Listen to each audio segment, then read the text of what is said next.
कक्षा 12 के प्रिय छात्रों नमस्कार। मैं आज आपके पास जो पाठ लेकर आया हूँ वह पाठ गद्य शैली में है, इसलिए मैं आपको इतिहास की दृष्टि से गद्य से भी परिचय कराते चल रहा हूँ।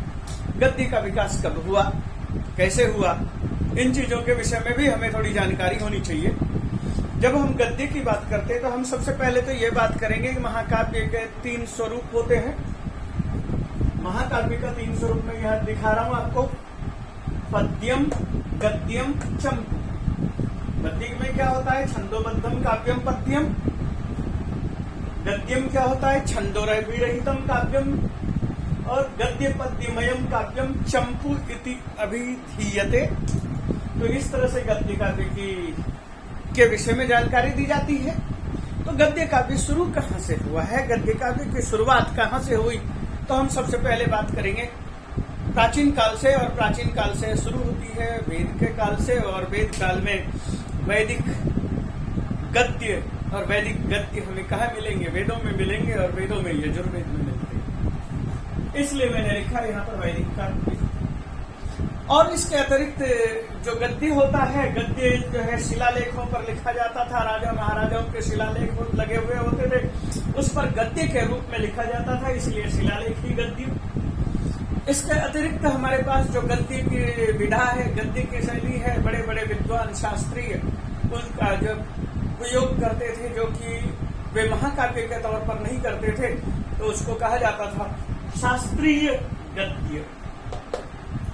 जब हम लोग वार्तालाप के तौर पर इस्तेमाल करते थे, बातचीत के संवादों का उपयोग करते थे, तो उस तरह का भी एक काव्य होता था गद्य काव्य। आप इन चीजों को आप कादम्बरी आदि में देख सकते हैं और वाशव दत्ता में भी देख सकते हैं। और एक होता था काव्यात्मक गद्य। हम काव्यात्मक गद्य की शुरुआत कहाँ से करते हैं, किस तरह की बातों को लेकर के हम चलते हैं, तो मैं वापस आपके सामने आता हूँ। हमारे जो गद्य लेखककार हैं, गद्य के महान विचारक हैं, तो सबसे पहले नाम आता है सुबंधु, नंबर 2 बाण, नंबर 3 दंडी, फिर हम चलेंगे धनपाल और रंगनाथ और विश्वेश्वर पांडे, इन लोगों की तरफ। तो सुबंधु का जो महाकाव्य है वाशव दत्तम है, वाशव दत्ता है। और वाशव दत्ता के लिए स्वयं श्री हर्षचरितम में बाण ने एक प्रशंसा की है, कॉम्प्लीमेंट दिया है। और कॉम्प्लीमेंट क्या है? वह कॉम्प्लीमेंट कुछ इस तरह से है कि उनका जो वैदुष्य है, हार्वी का प्रभाव, बाण का जो प्रभाव है कुछ इस तरह से है, बाण के ऊपर प्रभाव, कि उन्होंने इस चीज को कुछ इस शैली में लिखा। और वो शैली थी कुछ कि सुबंधु वाशव दत्ता की यदि विद्वानों के लिए एक औषधि है तो वह वाशव दत्ता है। और वाशव दत्ता के औषधि के विषय में हमें यहाँ पर एक सेंटेंस मैं चाहता हूँ कि बाण के द्वारा जो लिखित है उसी शैली को वैसे का वैसा आपके सामने उद्धृत करूं। और मैं उस चीज को भी उद्धृत करने की तैयारी में हूँ, तैयार हूँ। और वह पंक्ति क्या है, उस पंक्ति को मैं आपके सामने फिर रखता हूँ। लेकिन ये बात सही है कि वाशव दत्ता का श्री हर्षचरितम में उल्लेख बाण ने किया है। वाशव दत्ता की जो शैली है वह गौड़ीय शैली, गौड़ी कहा जाता है। हम शैली के आधार पर जब चर्चा करेंगे तब हम उसकी और विशेष बात करेंगे। लेकिन सबसे पहले सुबंधु के विषय में अन्य लेखकों ने जब लिखा तो 736 ईस्वी में लिखना शुरू किया कि सुबंधु नाम के इस तरह से विख्यात कवि हुए हैं। बाण भट्ट का जो समय काल है 606 से 647 ईस्वी के आसपास है। यहाँ मैंने 2 लिखा था, ये अलग चीज है, 47 अलग चीज है। बाण भट्ट की जो है रचना है कादम्बरी, विख्यात रचना है, और श्री हर्षचरितम, ये दोनों महान ग्रंथ है। और यही कहा गया था विगलितम दर्प नूनम वाशव दत्त। अब मुझे याद आया कि विदुषाम विद्वानों के जो है दर्प को वाशव दत्ता ने चूर चूर कर दिया है। यानी जो समझता है कि मैं बहुत बड़ा विद्वान हूँ वह एक बार वाशव दत्ता को जरूर पढ़े।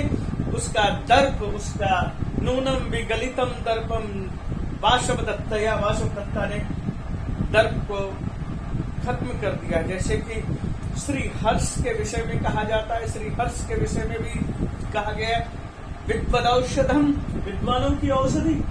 उससे आगे चलते हैं दंडी का काल। दंडी का काल 700 ईस्वी है। 10 कुमार चरितम इसकी रचना है और दंडी की 3 रचना बड़ी प्रसिद्ध है। और दंडी के लिए एक ये भी बात आती है त्रयो दंडी त्रयो अग्नि, इस तरह की पंक्ति आती है कि दंडी के लिए 3 दंडी 3 अग्नि 3। मैं उस चीज को भी आगे रखूंगा। फिर धनपाल नाम के एक विद्वान हुए हैं। 992 से 1033 ईस्वी के समय में तिलक मंजरी की रचना हुई और रंगनाथ मिश्र ने गुण मंदार मंजरी की रचना की है। इसका समय भी आपके सामने ये 1650 इसका समय है। तो इस तरह से इनकी रचना का मैंने उल्लेख किया, नाम मात्र मैंने रखा केवल यह परिचय के तौर पर रखने के लिए। और मैं एक बार वापस यहाँ पर ये बताना छूट गया था कि जो शैली होती है जिसे रीति कहते हैं, वो क्या है? वैदर्भी, गौड़िया और पांचाली।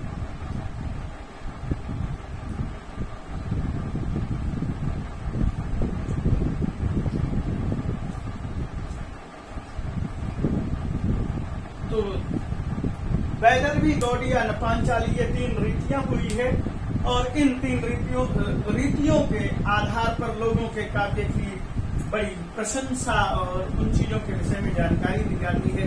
तो मैं इतनी सारी चीजों को आपके सामने क्यों रख रहा हूँ? क्योंकि हम जो गद्य पढ़ रहे हैं वह या तो आख्यायिका होती है या कथा होती है।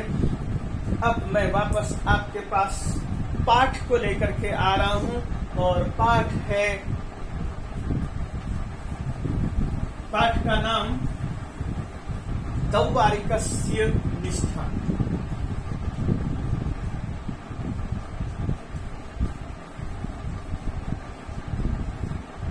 हम दौवारिकस्य निष्ठा यह पढ़ेंगे और इसके लेखक हैं अंबिका दत्त व्यास।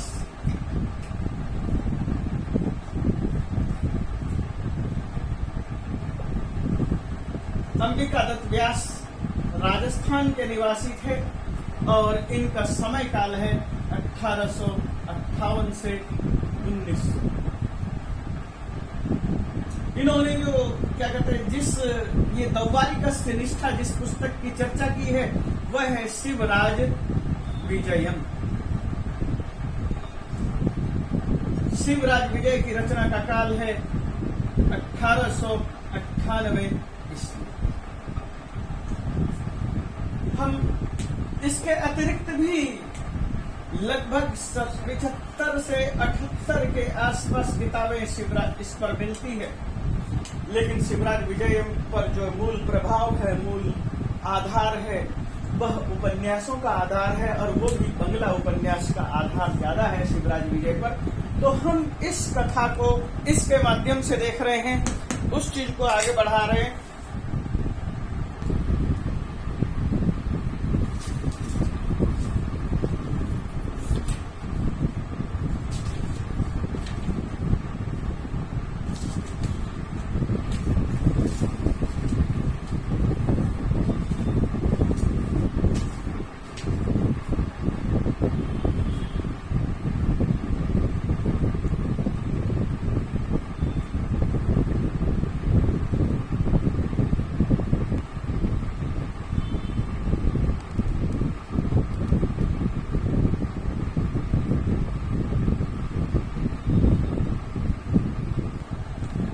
तो बच्चों, मैंने जैसे आपके सामने कहा कि उनका समय काल है 1898 में,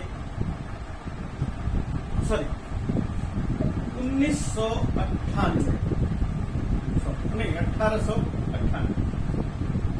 ईस्वी में शिवराज विजयम की रचना की गई थी।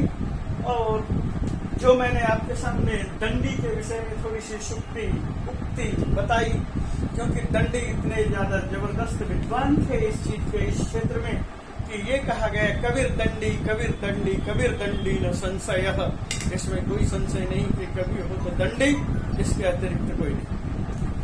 तो यहाँ पर यही कहा गया त्रयोग्नयः, तीन तरह की अग्नियां होती है, त्रयो वेदा, तीन वेद होते हैं, त्रय देवा, तीन देव होते हैं, त्रयो गुणा, तीन गुण होते हैं।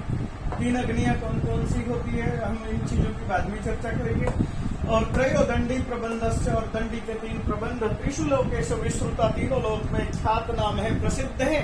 और मैं वापस आ रहा हूँ अंबिका दत्त व्यास पर, और अंबिका दत्त व्यास की जो रचना है शिवराज विजयम, शिवराज विजयम के अंदर 3 विराम है, और उसके बाद मैं पाठ की तरफ आ रहा हूँ।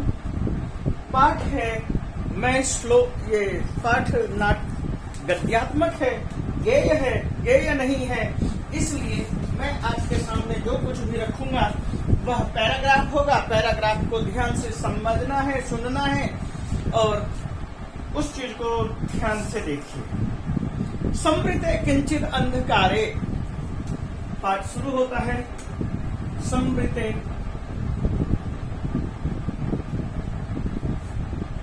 किंचित अंधकारे, किंचित अंधकारे। ये त को द में बदल दिया है, किंचित अंधकारे, ये संधि है, गुण संधि, सॉरी व्यंजन संधि है। भुषुंडिम,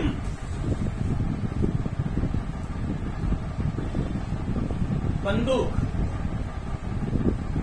स्कंधे निधाय, कंधे पर निधाय,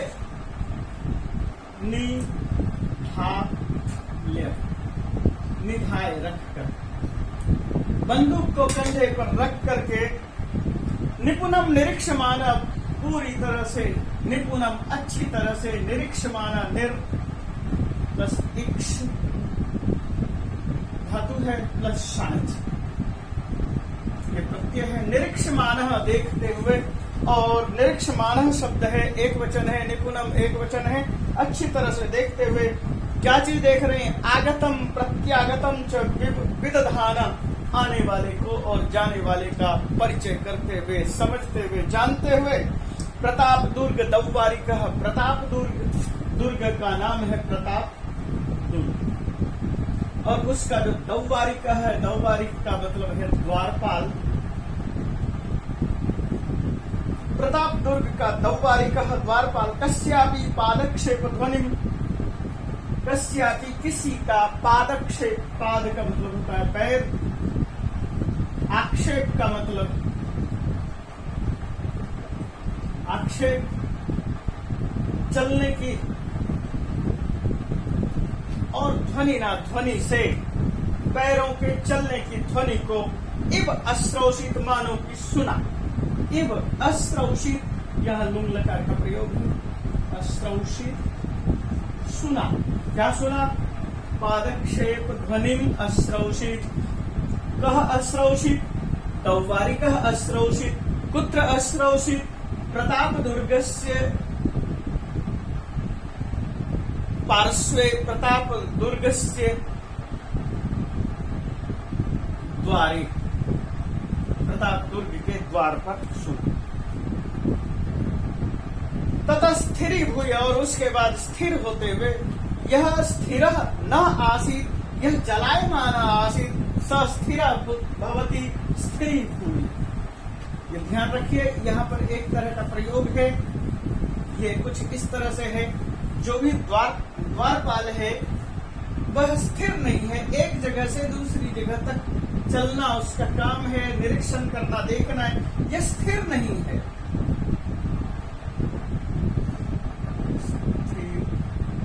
स्थिर, स्थिर, न स्थिर, अस्थिर। यह अस्थिर न स्थिर अस्ति, अस्थिर अस्ति, स द्वारपालः स्थिरीभूय।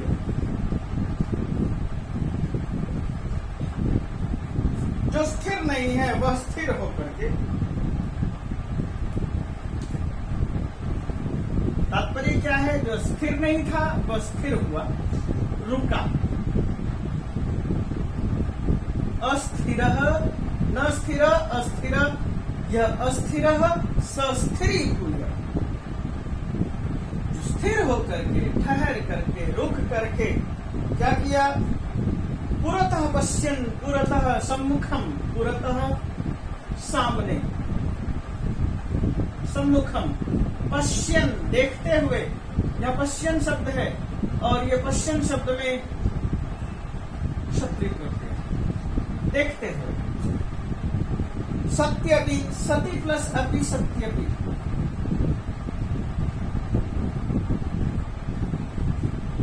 यहाँ यण संधि है, इको यण, ई के स्थान पर य। तो ये क्या चीज हुआ, दीप प्रकाशे कथमपि अवलोकयन, दीपक के प्रकाश में किसी प्रकार देखते हुए, दीप प्रकाशे, दीपस्य प्रकाशे, दीप प्रकाशे कथमपि येन केन प्रकारेण अपि अवलोकयन, अब लोक क्षत्रि अवलोकयन, देखते हुए। जैसे पश्चिम, ठीक उसी तरह से पश्चिम का ही भाव है अवलोकयन। गंभीर स्वरेण एवं अबादी, गंभीर स्वरेण, जोर से, गंभीर होकर के, गंभीर स्वर, गंभीर स्वरेण, गंभीर आवाज में, डांटते हुए आवाज में, अबादी बोला, लकार है। क्या कहा, कह गोत्र भो, कह गोत्र, कह, प्रश्न किया, कौन है, को प्लस अत्र, ये शब्द था कह जोड़ अत्र, ये दो बार प्रयोग किया। को, कह कौन है, गोत्र भो, कह गोत्र भो, कौन है, वहां कौन है, इसका ये भाव। अधक्षणांतरम, और उसके थोड़ी ही देर बाद, कुछ ही देर बाद, पुनः स एव पादध्वनि अश्रावित इति, जैसे ही उसने कहा कौन है, कौन है, वो पैरों की आवाज बंद हो गई। और जैसे ही पैरों की आवाज बंद हुई तो उसने सोचा कि कोई होगा, चला गया होगा। और उसके बाद पुनः फिर से पादध्वनि, पैरों के आक्षेप की ध्वनि, अश्रावित,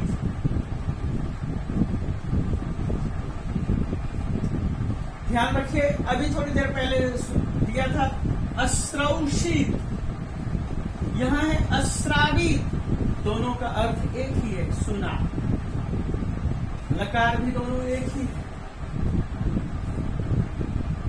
और क्या है, भूय साक्षेपम अवोचत, भूय दोबारा, साक्षेपम, साक्षेपम, आक्षेपेन सहितम, साक्षेपम, यहाँ वैभव समास, आक्षेप करते हुए कहा, यानी आक्षेप, क्या आक्षेप किया, आक्षेप का मतलब डांटते हुए, कर्कश आवाज में और चिढ़ाते हुए से कुछ भयानक शब्दों का प्रयोग करते हुए, का ऐसा माम अनुत्तरयन मुमुर्षु समायाति बधिरव, का ऐसा, ये कौन है, माम मुझे, अनुत्तरयन, देखिए, न उत्तरयन, अनुत्तरयन, बिना उत्तर दिए, अनुत्तरयन, बिना उत्तर दिए, बिना उत्तर दे करके, और क्या कर रहा है,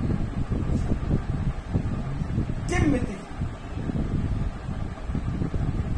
मुमुर्षु, मरने की इच्छा से, समायाति, बधिरा, बहरा, यह शब्द है, कौन है, बहरा है, जो मरने की इच्छा से हमारे यहाँ आ रहा है, वह कौन ऐसा है।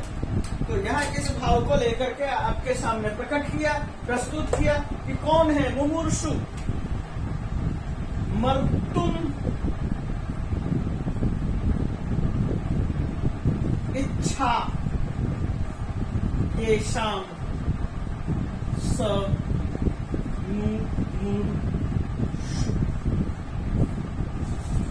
मुमुर्षु। कौन है जो कि मरना चाहता है? या बधिरः बहरा? कौन है? मुमुर्षु है या बधिरा है? मरना कौन चाहता है? जो कि बिना उत्तर दिए ही चला आ रहा है। और जब ये है आक्षेप, मरने की इच्छा वाला, बहरा शब्द प्रयोग किया, बधिर शब्द का प्रयोग किया। कौन है जो कि बहरा है या मरना चाहता है, मरने की इच्छा रखता है, जो बार बार मेरे द्वारा आवाज देने के बाद भी कह को अत्र वो कहने के बाद भी जब उत्तर नहीं दिया, इसलिए साक्षेपम आक्षेप है मुमूर्षु और बधिर। मुमूर्षु मरने की इच्छा और बधिर बहरा मरना चाहता है या बहरा है, यह भाव लेकर के चला है। और उसके बाद ततो दौवारी कहा शांतो भो। ततो उसके बाद क्या हुआ? जो आवाज आई थी वहां से कह रहा है दौवारी कहा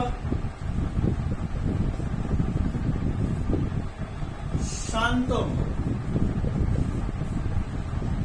आवाज सुनाई दी, हे दौवारिक शांत हो, हे द्वारपाल शांत रहो। किमिति व्यर्थम मुमूर्षुरिति बधिरैति वा वदसि। तुम किसी को मरने वाला या बहरा क्यों बोलते हो? मुमूर्षु मर्तुम इच्छति येषां मुमुर इच्छा अस्ति यस्य स। और बधिरा जो बहरा है ऐसा क्यों बोलते हो? मरने वाले हो या बहरे हो ऐसा क्यों बोलते हो? इति वक्तारम अपश्य एतौ आकर्णी। जब उसने ऐसा कहा तो इति वक्तारम अपश्यत एव आकर्णी। इति इस प्रकार से किसी ने कहा था। क्यों ऐसा बोलते हो, क्यों बहरा बोलते हो? ठहरो।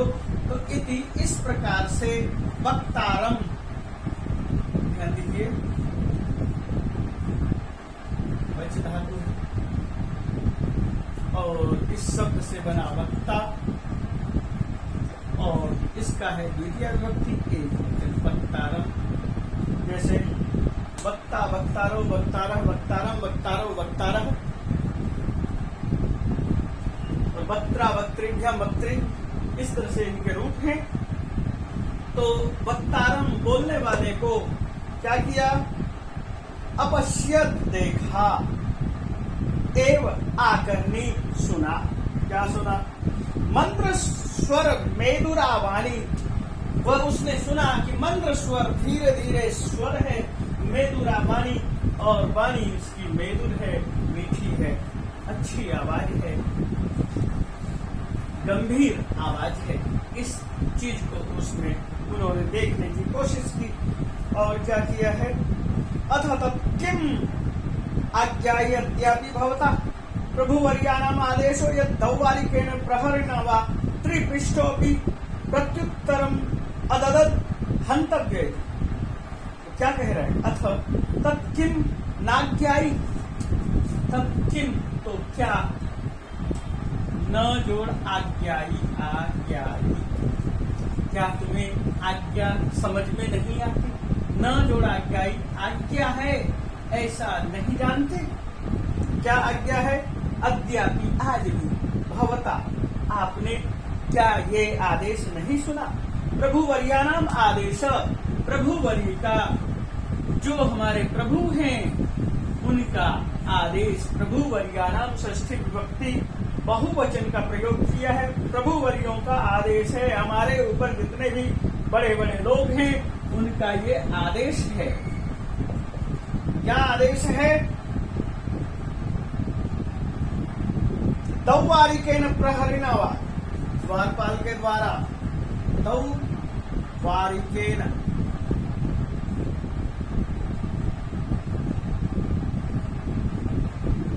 द्वारपाल के द्वारा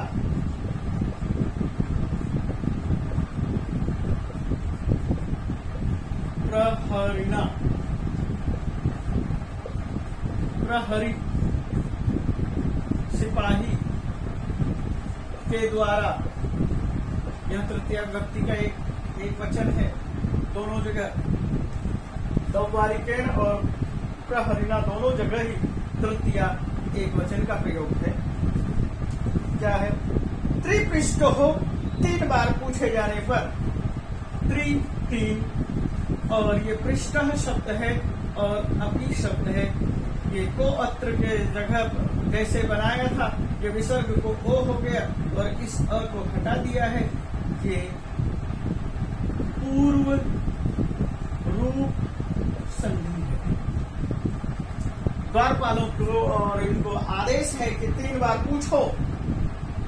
प्रत्युत्तरम अददत, जो प्रत्युत्तर उत्तर का उल्टा प्रत्युत्तर, आपने प्रश्न किया और सामने वाले का जो जवाब आया वो प्रत्युत्तर है।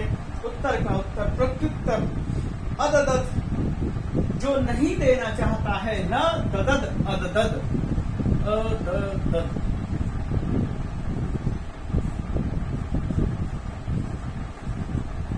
जो उत्तर नहीं दे रहा है, हंतव्य है कि उसको मार दो, ऐसा कहा गया है कि जो प्रत्युत्तर नहीं देता उसकी हत्या कर देनी चाहिए। इत्येवं भाषमाने न, इस प्रकार बोलने पर द्वास्थेन क्षण्यताम एव आगच्छामि, और वहां पर उसने क्या कहा? द्वौस्थेन, द्वास्थेन, 2 थे, जो आवाज आ रही थी 2 आदमी की आवाज थी और उन्होंने कहा क्षंतव्य, क्षमा करें, क्षमा करें, हम आ रहे हैं। तो यह बताया कि हम आ चुके हैं, इसलिए हमें क्षमा करें, हम आपके पास हैं। और उसके बाद वह आकर के क्या बताना चाहते हैं, उस चीज को ध्यान दीजिए। आगच्छामि, आता, आगत्य च निखिलम निवेदयामि। आगच्छामि, गच्छामि शब्द के विषय में आप जानते हैं, और आगच्छामि, आता हूँ। गच्छामि होगा यहाँ तक तो जाता हूँ, और यहाँ से ये मिल गया आ तो आता हूँ, आ रहा हूँ। आ गम ल्य, आगत्य, आकर के, सर्वम निवेदयामि, सब कुछ बताता हूँ, सब कुछ पूरी तरह से बता रहा हूँ। और ये सब के सब संवाद है, और संवाद में अधिकतर वर्तमान काल का प्रयोग होता है, और इसलिए ये वर्तमान है। किम कथयन 12 वर्षेण, और उसके बाद क्या कहते हैं? इति कथयन 12 वर्षेण, इति इस प्रकार कहते हुए, द्वा मतलब 10, 12, 2 + 10 12 यानी 12 वर्षीय, वर्ष के, केनापि भिक्षा, केनापि 12 वर्ष के, केनापि किसी, भिक्षा बटुना अनुगम्यमान, भिक्षा मांगने वाले, बटु ब्रह्मचारी, ना तृतीया विभक्ति का एक वचन, भिक्षा मांगने वाले ब्रह्मचारी के साथ अनुगम्यमान, अनुगमन किया जाता हुआ, अनुसर्ग है, गम धातु है और शान, अनुगम्यमान, अनुगमन किया जाता हुआ, वह क्या कह रहा है? कोपी कसाय व कासाय वासः, कोपी कोई, गह प्लस अति। ध्यान दीजिए इस संधि को, ये सब संधि वही है। विसर्ग को ओ हो गया है और ओ के बाद जो अ है इसको हटा दिया गया है। कोपी पूर्व रूप संधि, कोपी कोई, काशाय, काशाय गहरी, गेरवा,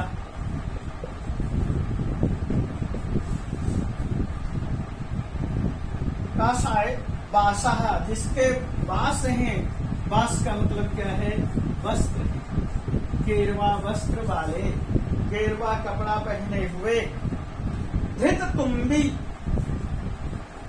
धृत, धृतम, तुम्बी, हस्ते, जिसने अपने हाथ में तुम्बी पकड़ रखा है, धृत तुम्बी या धृत तुम्बी पात्र, तुम्बी पात्र, हस्ते, जिसने अपने हाथ में तुम्बी का पात्र ले रखा है। तुम्बी पात्र क्या होता है? तो उस चीज को मैं यहाँ पर ये बताऊंगा कि कुछ ऐसे बड़े बड़े कद्दू हुआ करते थे, जिस कद्दू को सुखाया जाता था और उसके बाद उससे के अंदर के हर चीज को छील कर निकाल दिया जाता था, अंदर के हिस्से को, और उसको खोखला कर दिया जाता था और उसके दोनों साइड में छेद करके रस्सी बांध दिया जाता था, जिसमें कि पानी भर के एक जगह से दूसरी जगह ले जाया जा सके, लाइक कमंडल, जैसे कि तुम्बी पात्र, जैसे कमंडल।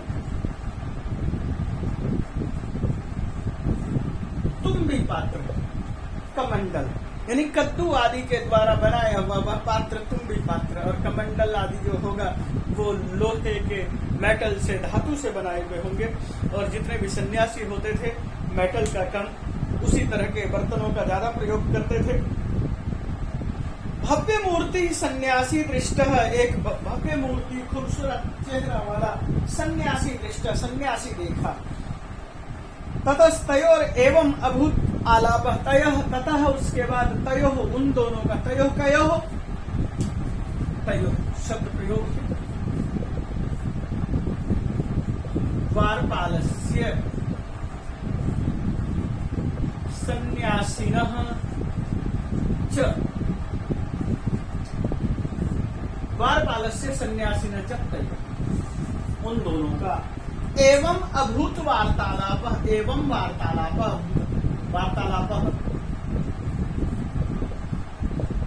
बातचीत, या ये कहेंगे संवाद। अभूत हुआ, अभूत, अभूताम, अभुवन, ऐसा वार्तालाप हुआ, ऐसी बातचीत हुई। और बातचीत का क्या आधार था, उस चीज को देखिए वो क्या कहना चाहते हैं। दव्वारी का कहता है भगवान, सन्यासी तुरीय आश्रम सेवी प्रणम्यते है।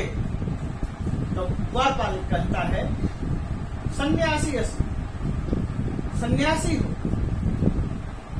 और सन्यासी जो होता है तुरीय, तुरीय का मतलब चतुर्थ, तो तुरीय आश्रम सेवी, चतुर्थ आश्रम का में सेवा करने वाले, चतुर्थ आश्रम वाले। चतुर्थ आश्रम क्या है? संन्यास आश्रम। पहला आश्रम क्या है? ब्रह्मचर्य।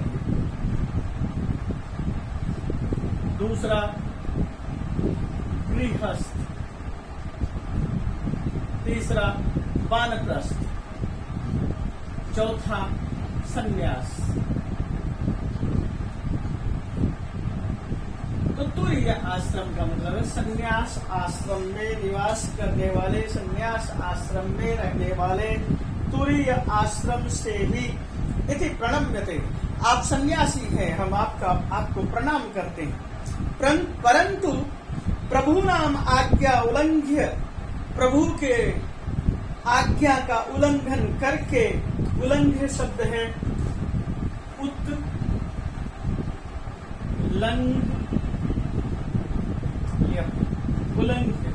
उल्लंघन करके हम अपने प्रभु की, हम अपने मालिकों की आज्ञा को उल्लंघित करके, उल्लंघन तिरस्कृत करके, निज परिचय अददत एव अपि अतित्याकृष्यते। निज परिचयम अददत, अपने परिचय को बिना दिए हुए ही आयात आए। इति, आप हमारे प्रभु का, हमारे आदेश का उल्लंघन करने के बाद आप यहाँ तक पहुंच गए, और उसके बाद भी आक्रोश्यते, आक्रोशित हो, गुस्से में हो। क्यों? इस चीज को मैं यहाँ पर कहने की कोशिश है, और इस चीज को फिर से मैं आगे बढ़ा रहा हूँ। थोड़ा सा इस पैराग्राफ को ध्यान से। तो यहाँ पर यही बताया गया कि आप ये भी कह रहे हैं कि निज परिचयम अददत, अपना परिचय तो दे नहीं रहे हैं, और फिर मुझ पर ही आयात आकर के इति, ऐसा आक्रुष्यते, क्रोधित होते हो, और ये पूछते हो कि मैं क्यों क्रोधित हो रहा हूं। और उसके बाद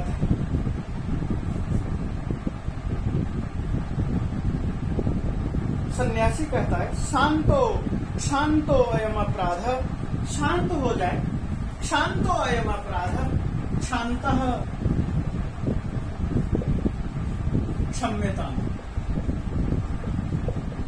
मम अपराध, जनी कि ये जो मेरा अपराध है इसको क्षमा करें। अयम अपराध, इस अपराध को क्षमा करें। परम सन्यासिनो ब्रह्मचारिणा पंडिता स्त्रियो बालाश्च न किमपि पश्यन्ति। परंतु सन्यासी न, यहाँ बहुवचन, सन्यासी न, और उसके बाद कहा गया ब्रह्मचारी, इसका भी षष्ठी विभक्ति है। प्रथमा बहुवचन है। पंडिता, पंडित शब्द है। प्रथमा का बहुवचन है। स्त्रियः, स्त्री शब्द का बहुवचन है। प्रथमा बहुवचन है। तो इतने लोगों के लिए बाल शब्द है और बालाः प्रथमा बहुवचन है। तो कहता है इन लोगों से, सन्यासी से,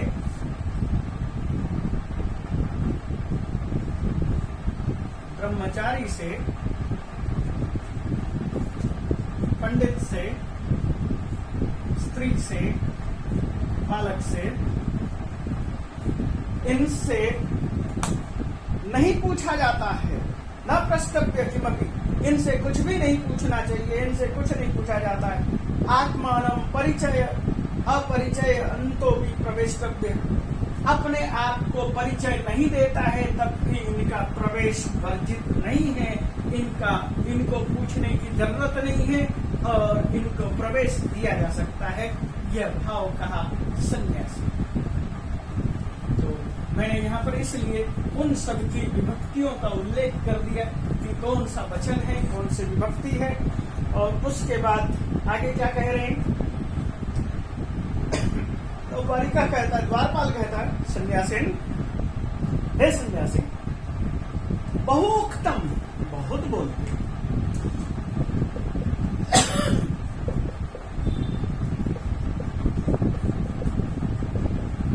दो बार प्रयोग है।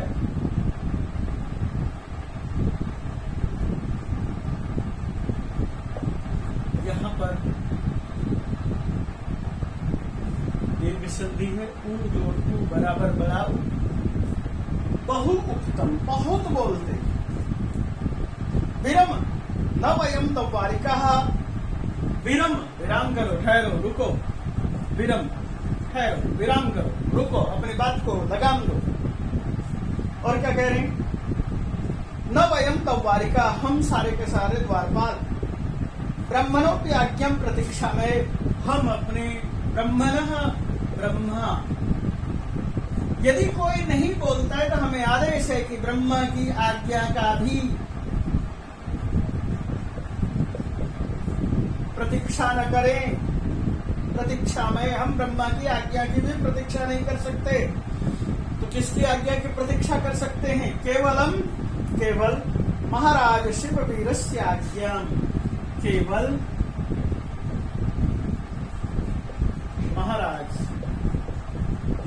महाराजा हैं शिव जी, शिववीर, शिवाजी, उसकी आज्ञा, शिववीरस्य आज्ञा, केवल शिववीर की आज्ञा, केवल शिवाजी की आज्ञा की ही वयम शीर्षा वहाम, हम सिर से वहन करते हैं, हम सिर से ढोते हैं, हम केवल महाराज शिवाजी की ही आज्ञा का पालन करते हैं। यही भाव है। प्राण्य शुभ महाराज से संध्योपासन समय, महाराज के संध्या उपासना का समय होगा। संध्या प्लस उपासना, इन दोनों को यदि हम मिला देंगे तो ये हो जाएगा संध्यो उपासना। संध्या उपासना, संध्या काल होता है। संध्या काल में ईश्वर के लिए ब्रह्म यज्ञ के नाम से संध्या की जाती है। कुछ मंत्रों का पाठ किया जाता है, प्रार्थना की जाती है ईश्वर से। और उपासना, उपासना का मतलब ईश्वर के समीप बैठना, ईश्वर स्तुति, प्रार्थना, उपासना, इस तरह के मंत्रों का पाठ किया जाता है। संध्योपासना की जाती है, ब्रह्म यज्ञ किया जाता है, ईश्वर को याद किया जाता है। भवादृशानां प्रवेश समयो भवति। तो महाराज का संध्योपासना के समय के बाद आप जैसे लोगों का भवादृशानां प्रवेश समयो भवति, आप लोगों का, आप जैसों का प्रवेश होता है। न तो रात्रौ, रात्रि में नहीं। रात्रि शब्द है और रात्रि शब्द का शब्द में विभक्ति एक वचन है रात्रौ। तो यहाँ यह बताया है कि आपका प्रवेश इस समय वर्जित है। तो प्रवेश किसका है, अब उसकी चर्चा कर लेते हैं। कौन प्रवेश कर सकता है, उन द्वारों से, द्वारपाल से किनको आदेश देते हैं, उस चीज को देखते हैं। तो कहते हैं सन्यासी का तत्किन कोपी प्रविशति न प्रविशति रात्रो। तो ये बताओ तत्तो किम, क्या, कह प्लस अपि। बार बार मैं बता रहा हूं विसर्ग को ओ और इधर से अ को इस तरह से हो जाएगा। पूर्व रूप संधि को भी, कोई भी रात्रौ न प्रविशति, रात्रि में प्रवेश नहीं करता। तो यह बताइए कि रात्रि में कोई प्रवेश करता है या नहीं। दौवारिक साक्षेपम, दौवारिक। अब द्वारपाल कहता है साक्षेपम। साक्षेप का मतलब अभी थोड़ी देर पहले भी हमने पढ़ाया था, आक्षेपेन सहितम।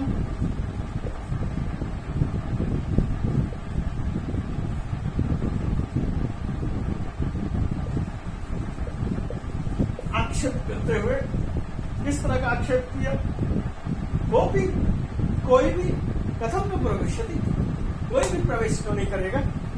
जिसके पास आज्ञा पत्र है वह तो प्रवेश करेगा, कोई भी कथम न प्रवेशति, कोई भी कैसे प्रवेश नहीं कर सकता। किसी न किसी का तो प्रवेश है। तो कौन से हैं उस चीज के बात कर रहे हैं। परिचित आवाह, प्राप्त परिचय पत्रावाह, जो परिचित हैं वे प्रवेश कर सकते हैं। परिचित, जिसका परिचय है इस राष्ट्र को, इस समाज को, इस द्वार को, द्वारपाल प्रताप दुर्ग के लोगों को, वे प्रवेश कर सकते हैं जो परिचित हैं। और परिचय पत्र, जिसके पास परिचय पत्र है, जिसके पास परिचय पत्र प्राप्त है, जिसके पास आइडेंटिटी है, वे आहुतावाह अथवा आहूत बुलाए।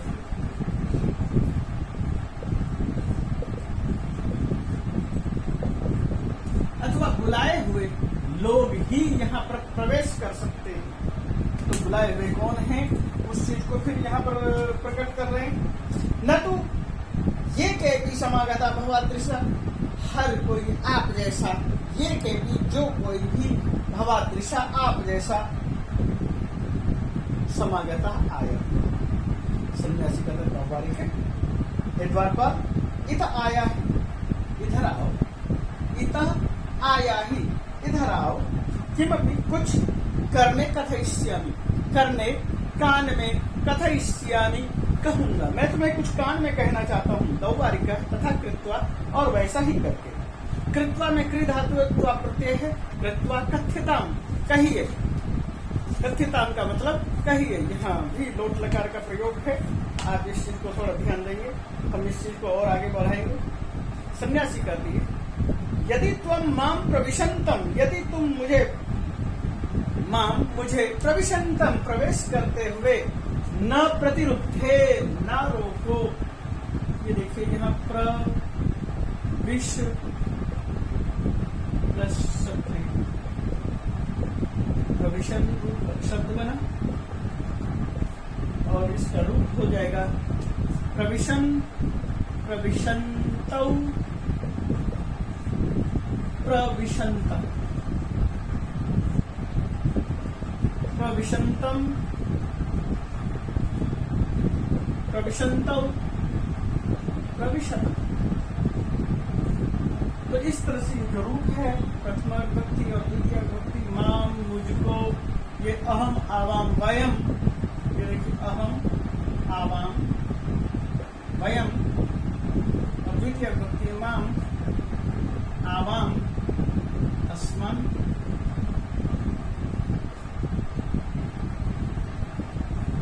तो ये माम है और प्रविशंतम। मुझे प्रवेश करते हुए को माँ, यदि न प्रतिरुंधे, यदि नहीं रोकते हो, प्रतिरुंधे, यदि मैं हमारा अवरोध नहीं करते हो तो क्या कर सकता हूं? तद अधुनैव, तो अभी, तत् प्लस अधुना तद अधुनैव, यहाँ पर ये शब्द प्रयोग हुआ, तो अभी तक। अधुना शब्द अव्यय है और हम इसका प्रयोग कर रहे हैं अधुना प्लस ए, और यहाँ शब्द है तद, इन शब्द को मिला देंगे, ये हो जाएगा तदधु, तद,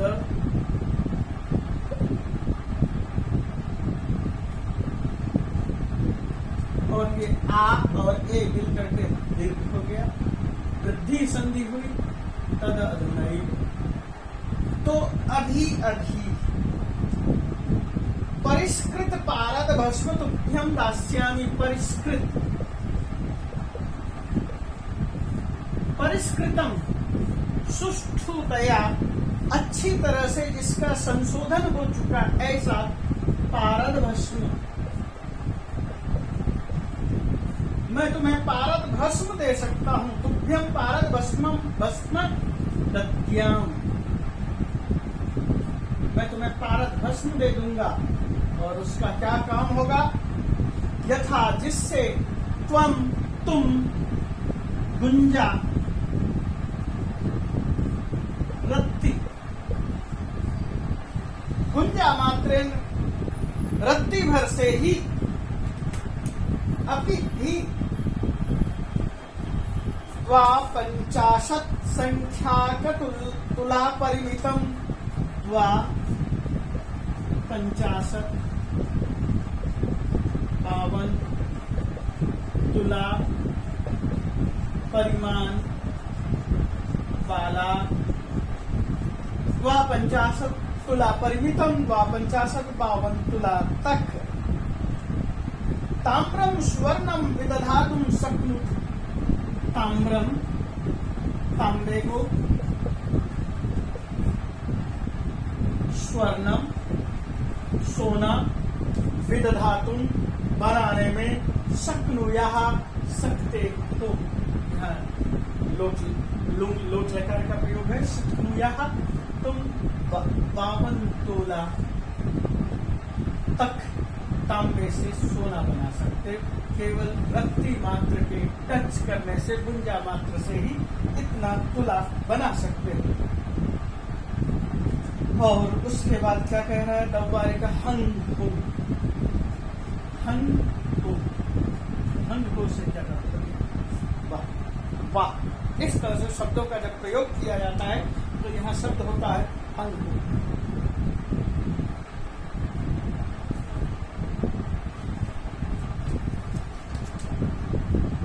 हाँ, वाह वाह, ये इस तरह के शब्दों का प्रयोग किया जा रहा है, कहा जा रहा है कि आप क्या हमें सलाह दे रहे हो, कितनी अच्छी बातें कर रहे हो।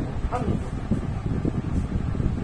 कपट सन्यासी, हे सन्यासी, कपट, कपट वाला सन्यासी है, यानी कपटी है, हे कपटी सन्यासी, हे छली सन्यासी, हे धूर्त सन्यासी।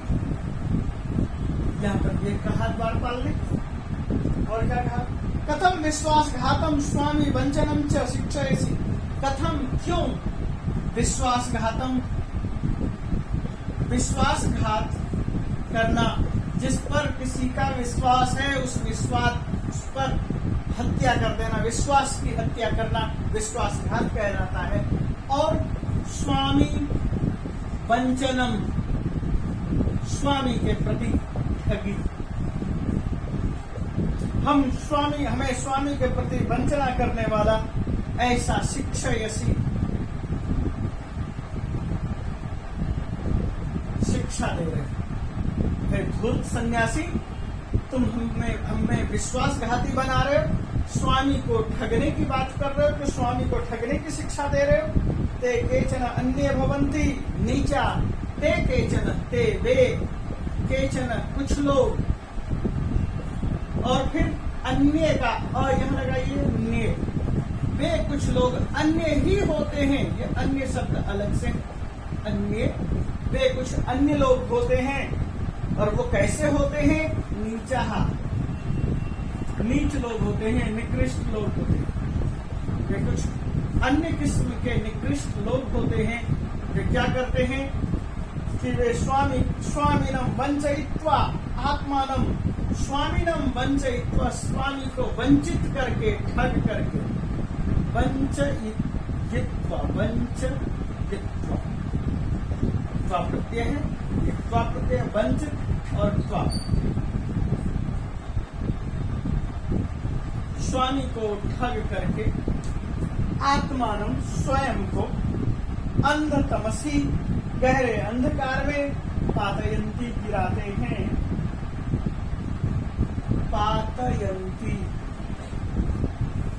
गिराते हैं, पतंती गिरते हैं और पातयंती गिराते हैं। भाव है। पठती पढ़ते हैं और पाठयंती पढ़ाते हैं। पठती पढ़ता है, पाठयंती पढ़ाता है, इस भाव के साथ ये निजंत रूप। अब देखिए उसके बाद क्या होता है, न वयम शिव गणास्तादृशा, हम शिव गण हैं, हम वैसे नहीं हैं। शिव गण है, शिव गण का मतलब है हम शिव सैनिक हैं, शिवाजी के सैनिक हैं, हम वैसे लोभी लालची नहीं, हम शिवाजी के रक्षक हैं, शिवाजी के तब द्वारपाल हैं, हम लालची नहीं हैं। इस भाव को प्रदर्शित किया गया है। सन्यासिनो हस्तम धृत्वा, और सन्यासी का हाथ धृत्वा, पकड़ करके, धृ प्लस त्वा, सन्यासी का हाथ पकड़ा, वो जो सन्यासी था उसका हाथ पकड़ लिया और इतस्तु डराइए, सत्यम कथा है, सत्य बोलो, सच बोलो, कस्त्वम, कह जोड़ त्वम, कस्त्वम, ये शब्द है कह प्लस त्वम, ये इधर त है इसलिए ये विसर्ग जो है सम है। कस्त्वम, तुम कौन हो, कस्त्वम, कौन हो, कुता आया था, कहां से आए हो, केन वा प्रेषिता, और किसने भेजा है, प्रेषित, प्र इश और तब ये चीज जब मिल जाता है प्रेषित हो जाता है। भेजा, किसने भेजा, ये तब का रूप है, किसने तुम्हें भेजा है, ये भाव। और उसके बाद क्या कहते हैं, सन्यासी कहता अहम तो त्वम, मैं तो, त्वाम तुझे, त्वम शब्द का द्वितीय विभक्ति, युष्मत् शब्द का द्वितीय विभक्ति एक वचन, त्वाम तुझे, कस्यापि देशद्रोहिणो गूढ़चरम मन्ये, मैं ये मानता था कि तुम कस्यापि, किसी का भी, कस्य जोड़ अपि, कस्यापि, ये दीर्घ संधि है, दोनों मिलाकर कस्यापि बनाया है। देशद्रोहिणो, देशद्रोही बहुवचन है, देशद्रोही, देशद्रोहिणो, देशद्रोहिणा, गूढ़चरम मन्ये, गूढ़चर मानता हूँ, गुप्तचर मानता हूँ, हस्तम आकृष्य, हाथ खींचते हुए, तदागच्छ, तो आओ, दुर्गाध्यक्ष समीपे, दुर्गाध्यक्ष के समीप, यानी द्वारपाल का जो भी मालिक है, दुर्ग का जो मालिक है, दुर्ग का जो रखवाला है, बड़ा रखवाला है, उसके समीप, एवं अभिज्ञा, इस प्रकार से जान करके, त्वया यथोचितम व्यवहरिष्यति, तुम कौन हो, कैसे हो, कहां से आए हो, अभिज्ञा, अभिज्ञा, जानकर, वह अच्छी तरह से तुम्हें जानेगा और जानने के बाद तुम्हारी खैर लेगा। यथोचितम व्यवहरिष्यति, उचितम, अनतिक्रम्य, यथोचितम, अव्ययी भाव समास,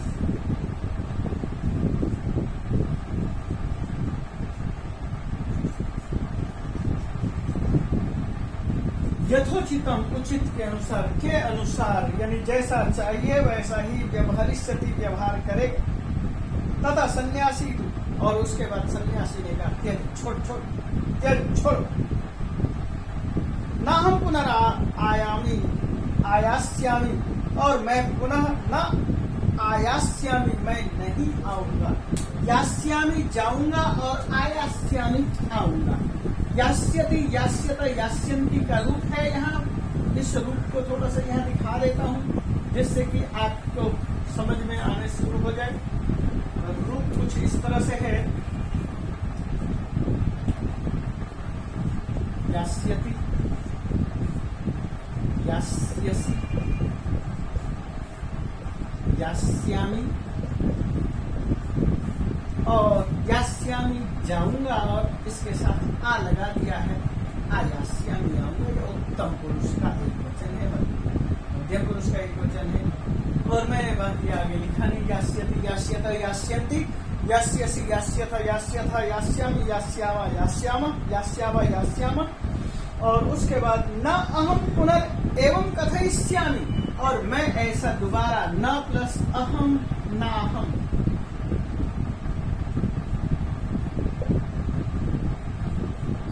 पुनः फिर से एवं इस प्रकार कथयिष्यामि कथयिष्यामि, मैं दोबारा ऐसे कभी नहीं कहूंगा, कहूंगा।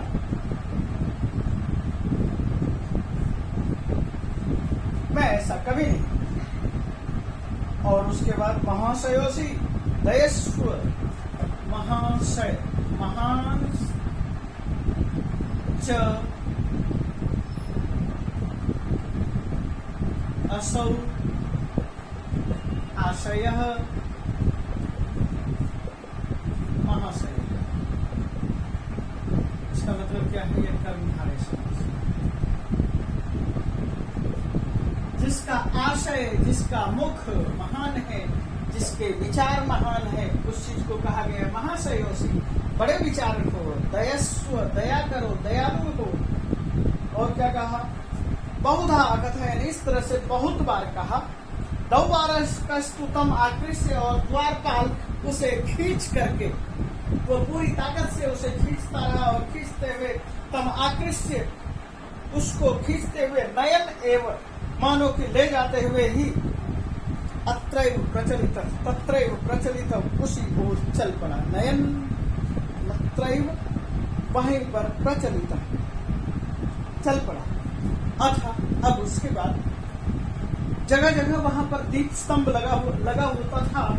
उस जमाने में आज की तरह लाइट की व्यवस्था नहीं थी, प्रकाश स्तंभ होते थे, बड़े बड़े दीवाल होते थे, या बड़े बड़े टावर जैसे बना दिया जाता था, और उसमें तेल डाल करके और कुछ बत्तियां लगा करके उसमें प्रकाश किया जाता था। और उस प्रकाश के पास दीपस्य अथ दीपस्य समीपम आगत्य, दीप के समीप, दीप वो जो प्रकाश स्तंभ है उसके समीप आ प्लस गम आगत्य,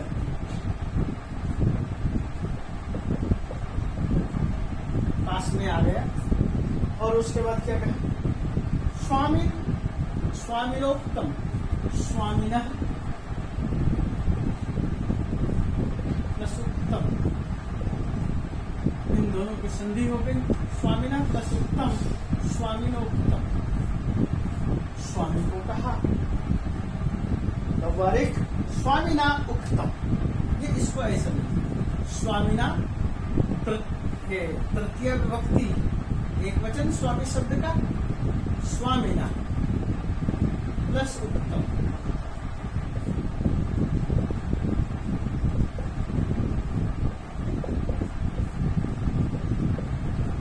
स्वामी ने कहा या स्वामी के द्वारा कहा गया, ये स्वामिना शब्द है, तृतीय विभक्ति एक वचन है, ध्यान रखिए।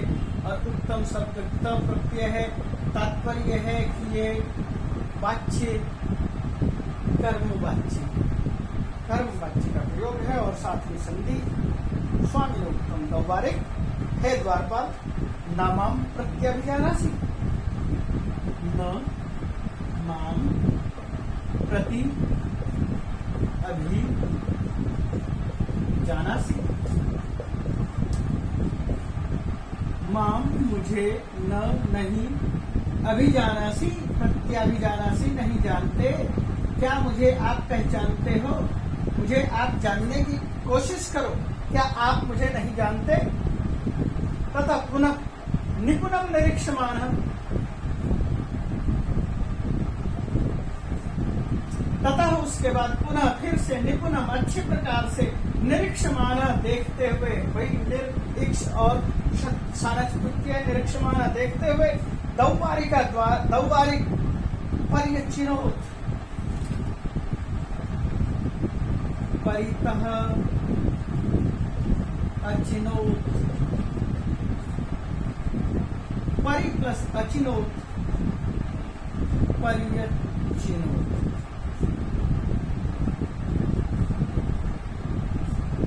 शब्द है परि प्लस अचिनोत, पर्यचिनोत, पहचाना। उसने पहचान लिया, पर्यचिनोत चिन्हा, पहचाना, उसको पहचान में आ गया। आह, अरे कथम, कैसे, श्रीमान गौर सिंह, आप तो महान गौर सिंह है, श्रीमान गौर सिंह है।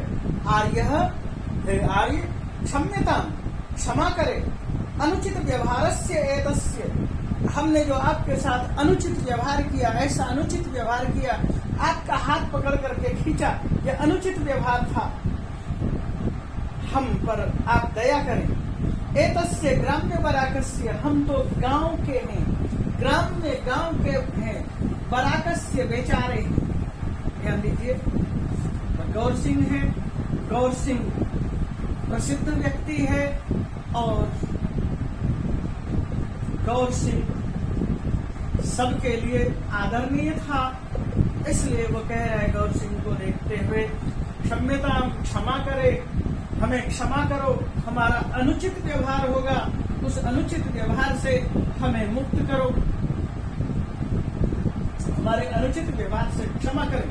और हम क्या है, ग्राम्य बराका शब्द का बराकस्य प्रयोग किया, ग्राम्य बराकस्य, हम बेचारे हैं, गांव के लोग, तद अवधार्य, तो इसको, इस बात को धारण करें। अस्य पृष्ठे हस्तम विन्यसन, तद अवधार्य, उनके उस द्वारपाल के वचनों को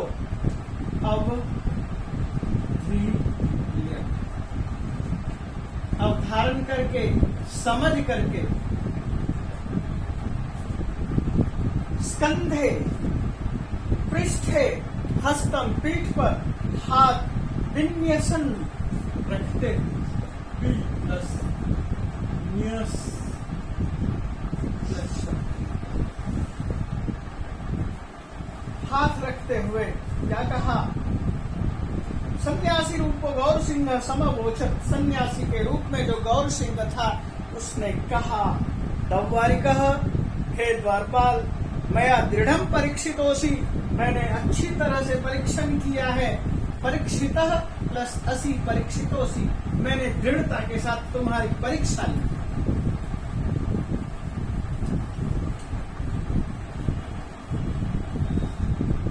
शब्द है परीक्षितः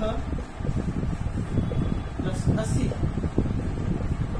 परीक्षितोसि,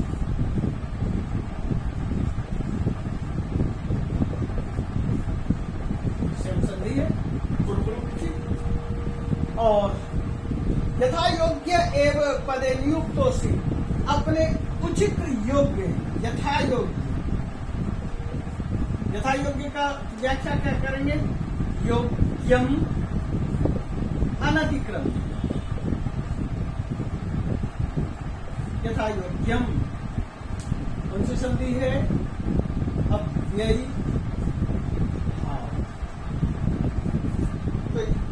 यथा योग्य हो, नियुक्तोसि, बहुत अच्छी जगह पर नियुक्त हो, जैसे यहाँ परीक्षितोसि, ऐसे ही नियुक्तः असि, उचित स्थान पर लगे हुए हो, उचित स्थान पर नियुक्त हो।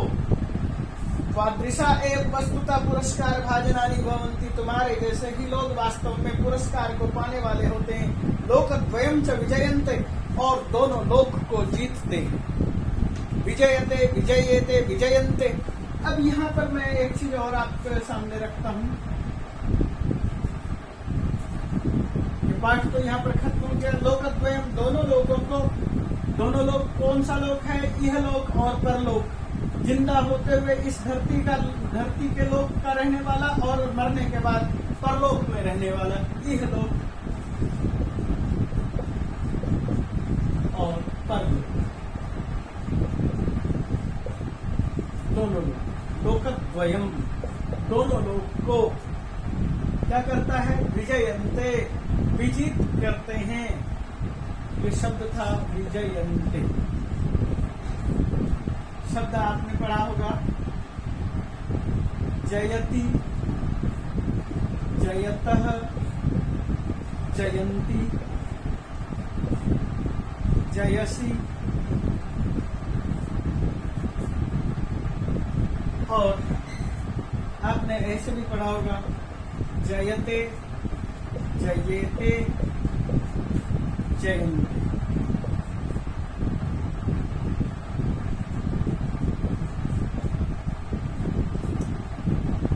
आपने सत्यमेव जयते पढ़ा है। ये आर्षवचन है, लेकिन हम जयते शब्द का रूप नहीं ऐसे चला सकते। ये गलत तरीका होगा। यदि हमारे पास भी या परा उपसर्ग है तो इनको साथ में लगा करके हम विजयते, विजयेते, विजयन्ते, पराजयते, पराजयते, पराजयन्ते चला सकते। तो सीधा केवल हम ये लिखेंगे कि ये गलत होगा, और भी लगाते हैं ये ठीक हो जाएगा। तो मैं यहाँ पर ये जो चीज लिखा है, यहाँ पर लिखा है परस्मैपदी, और ये जो जयते शब्द है वी पराभ्याम जे, ये एक पाणिनि का सूत्र है। वी और परा इन दोनों के साथ जी धातु आत्मनिपदे में प्रयोग होगा। विजयते, पराजयते, इस तरह का रूप चलेगा। तो हमारे सामने ये पाठ था। इस पाठ को हमने आपके सामने रखा, और इस पाठ में और भी कुछ अभ्यास के तौर पर जो भी चीजें दिखाई देती हैं, उसको मैं आपके सामने थोड़ा सा हल्का हल्का रख रहा हूं। पाठ का प्रश्नोत्तर के तौर पर उस चीज को देखिए।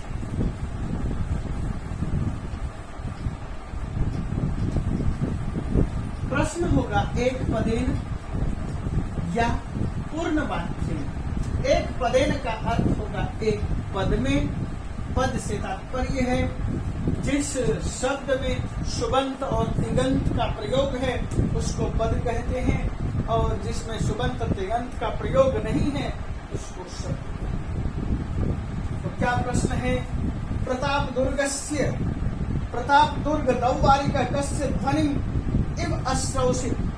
प्रताप दुर्ग का जो दौवारिक है, कस्य ध्वनिम्, सबसे पहला प्रश्न है किसकी आवाज सुनी? पादक्षेप ध्वनिम्। कस्य ध्वनिम्? पादक्षेप, पैरों के चलने की आवाज को। अश्रौषित। कषाय वासा धृततुम्बिनः भव्य मूर्ति इति एते शब्द कस्य विशेषणा सन्ति? कषाय, ये सन्यासी न। आपको क्या करना है? सन्यासी न। ये सन्यासी के का विशेषण है कि काषाय वासः, उसके काषाय वस्त्र थे। धृत तुम्बी पात्र, उसके हाथ में तुम्बी पात्र थे। भव्य मूर्ति था, ऐसा सन्यासी है। कस्य विशेषण? सन्यासी न विशेषण। मैं केवल शब्द इसलिए लिख रहा हूं क्योंकि एक पदेन शब्द का है, एक पद में उत्तर देना। कह तुरीय आश्रम सेवी भव अस्ति। कह तुरीय आश्रम सेवी, कह सन्यासी। सन्यासी को ही तुरीय आश्रम सेवी कहा जाता है। महाराजस्य संध्योपासना समय कदा भवति? प्रातः काले, संध्या काले। प्रातः काल और संध्या काल में संध्या का समय होता है। और के उत्कोच माध्यमेन स्वामिनं वंचयन्ति। के कौन? उत्कोच माध्यमेन, उत्कोच के माध्यम से यानी कि घूस देकर के सन्यासी को ठगते हैं। तो जो के इसका उत्तर क्या लिखोगे? विश्वासघातिनः।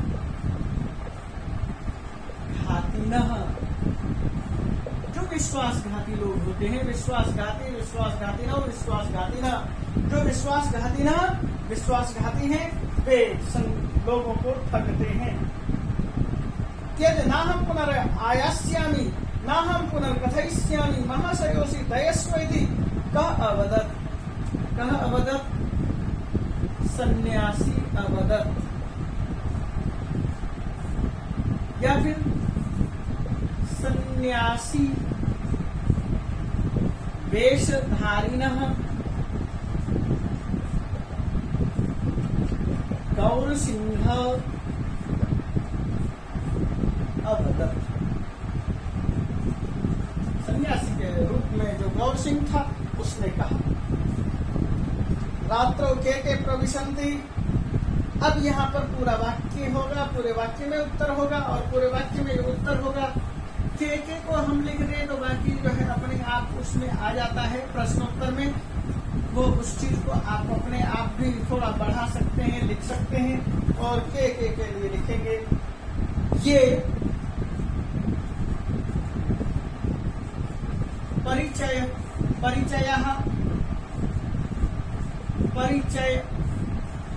पत्रधारिणः आहूताः वासन्ति। पहले का उत्तर हम ये लिख देंगे, हो जाएगा। रात्रौ ये परिचय पत्रधारिणः आहूता वासन्ति ते प्रविशन्ति।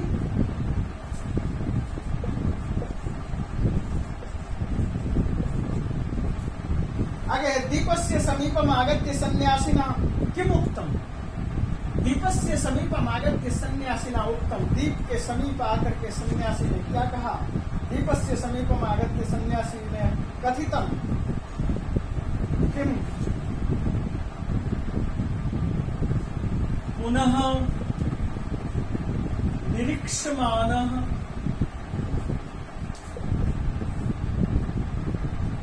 अस्मै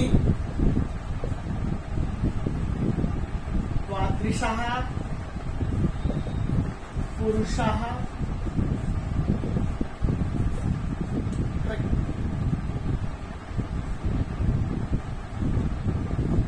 पुरस्कार भाजनानि भवन्ति। हम इस तरह का उत्तर लिखेंगे। और क्या होता है? महाराजस्य प्रत्याभिज्ञाय दव्वारिका किम अवदत्। महाराज का परिचय जानने के बाद दव्वारिका किम अवदत्, द्वारपाल ने क्या कहा?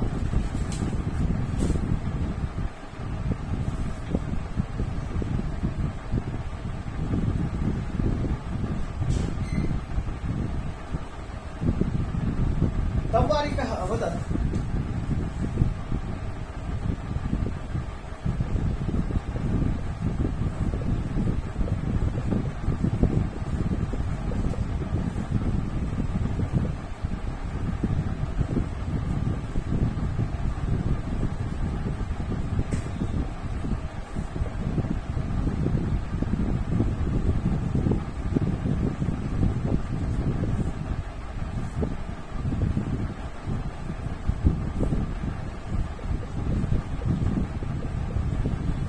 दयस्व गौरसिंह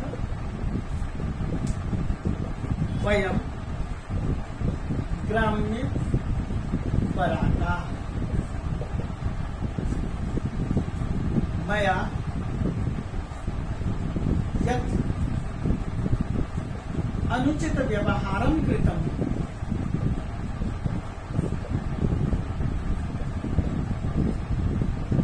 तत् क्षम्यताम्। ये उन्होंने कहा। और इस तरह के भाव को लेकर के उसके बाद क्या कहा गया है? दव्वारिकस्य कः कम कठोर भाषण तिरस्करोति। कः कम कठोर भाषण तिरस्करोति।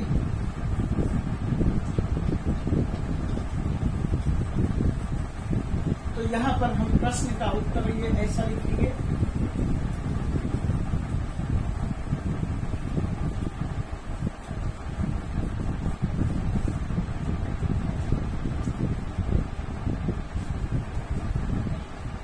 पाठस्य प्रारंभे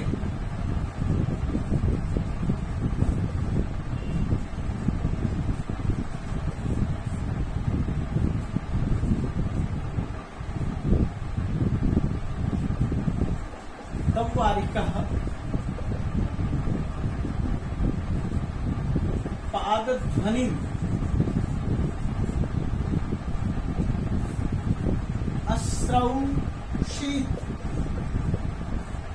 तदा अवोचत् को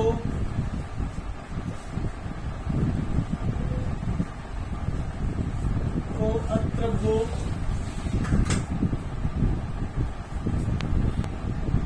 तो इस प्रश्न का यही उत्तर होगा, को अत्र भो। और कह कठोर भाषणे एवं सन्यासिनं तिरस्करो, एवं सन्यासिनं तिरस्करो।